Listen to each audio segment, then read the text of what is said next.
Hi, and welcome back to Talk of the Town. Franny Gertoffer, Hilton Head Humane Association's Executive Director and WHHI-TV news partner, and her guest, Tallulah Trice, weathered the hurricane and shared their story of how the animals were kept safe and cared for. Welcome to the show. Thank you. It was a big deal. So how did you get the animals out? It was a big deal. I mean, we obviously worked together. And Tallulah had a game plan from way before Matthew hit. So she's been working for years on MOUs and agreements with other national organizations to make sure if anything like this should ever happen to our county that we're covered. So it's really because of her dedicated effort and relationship building that we were able to transport animals to other facilities north, and we were able to get food into our county after the storm for all the animals that needed it.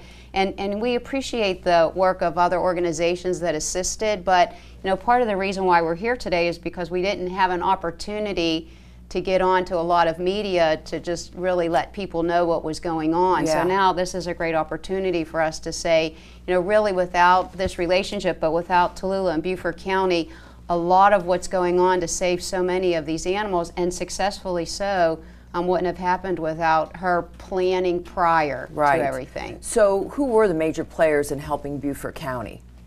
Well, you can, I mean, well, ASPCA is, well, it's Hilton Head and Beaufort County together, but ASPCA, who we've worked with for years, you know, Franny and Beaufort County, and they came in, you know, they were waiting outside the county after the storm hit.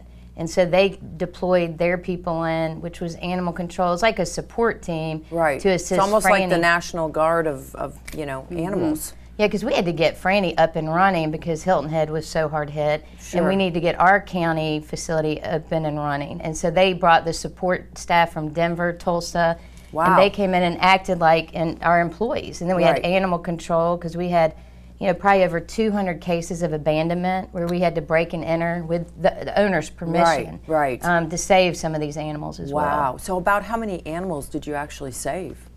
I mean, I think after the week it's been a blur, but I think we're in the probably 200 range if you add up everything. Right. Wow. So what worked and what didn't work as you evaluate the recovery? Well, I think the best thing that worked is actually, you know, having two organizations plan prior, and that Hilton Head Humane took care of south of the Broad, and Beaufort County Animal Services took care of north of the Broad. And I think that you have two leaders in the community, and with the other organizations sort of calling in and all of us working together is what really helped us assist more families and more animals. And so it was important that we all work together. Now that doesn't always happen. I mean, obviously there's always, you know, there's always groups that don't work together, so that kind of impeded some of our progress. But for the most part, the relationships that we've had are pretty solid, and it was all about, you know, saving as many animals as possible. And I think that we were successful at that. I mean, Tallulah was able to empty her shelter, and that's with all the animals that are hard to adopt. I mean, she saved every pit bull that everybody else discarded. And Hilton Head, you know, we were able to empty our shelter as well. So none of the animals were here during the storm, which was a good thing. Wonderful. How were you both personally affected by the storm?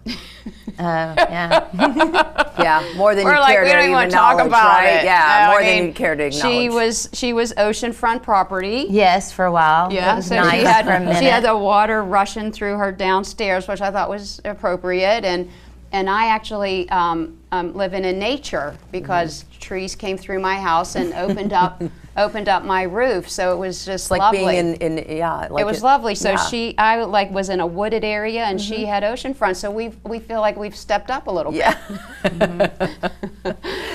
Quickly, the cat that's on your lap. This is we of course called Matthew.